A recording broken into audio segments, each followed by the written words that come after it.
जो उम्र पाए के उम्र से जे बिन की ले उनकी मौत आती है उस बल ऊपर से कुछ लाल और जे 6 महीने के भीतर उसकी मृत्यु हो जाती है। शिवे जब मोह कान नेत्र और जिह्वा का स्तंभन हो जाए, मोह कम खुले, कान कानों से न सुनाए, नेत्र और जिह्वा स्तंभन हो जाए, तब भी 6 महीने के भीतर ही मृत्यु हो जानी चाहिए।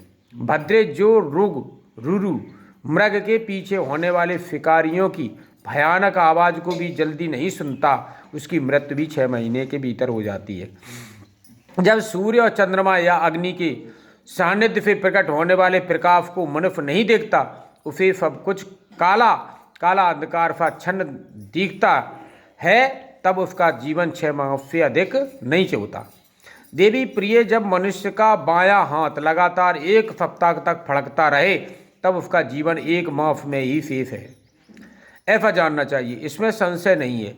जब सारे अंगों में अगड़ाई आने लगे, तालू सूख जाए, तब वह मनुष्य 1 माह तक ही जीवित रहता है, इसमें संशय नहीं है। त्रिदोष में जिसकी नाक बहने लगे, उसका जीवन 15 दिन से अधिक नहीं चलता। मुंह और कंठ सूखने लगे, यह जानना चाहिए कि 6 महीने के बीतते बीतते इसकी आयु समाप्त हो जाएगी। भामिनी जिसकी जीभ फूल जाए और दांतों से मवाद निकलने लगे, उसकी 6 महीने के अंदर भीतर मृत्यु हो जाती है। इन चिन्हों से मृत्यु काल समझना चाहिए। सुंदरी जल तेल घी तथा दर्पण में भी जब अपनी परछाई नहीं दिखाई दे या विकृत दिखाई दे, तब काल चक्र के ज्ञाता पुरुष को यह जान लेना चाहिए कि उसकी भी आयु 6 महीने से अधिक शेष नहीं है। देवेश्वरी, अब दूसरी बात सुनो, जिससे मृत्यु का ज्ञान होता है जब अपनी छाया को फिर से रहत देखे अथवा अपने को छाया में रहत पाए, तथा वह मनुष्य 1 माह से भी जीवित नहीं रहता। पार्वती, मैंने अंगों में प्रकट होने वाले मृत्यु के लक्षण बताए। भद्रे, अब बाहर प्रकट होने वाले लक्षणों का वर्णन करता हूं, सुनो।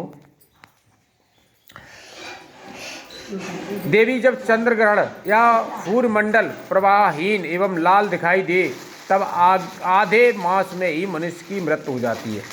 अरुंधति, महायान, चंद्रमा इन्हें जो न देख सके अथवा जिसे ताराओं के दर्शन न हो, ऐसा पुरुष 1 माह तक जीवित रहता है। यदि ग्रहों का दर्शन होने पर भी दिशाओं का ज्ञान न हो, मन पर मूढ़ता छाई रहे, तो 6 महीने से निश्चय ही मृत्यु हो जाती है।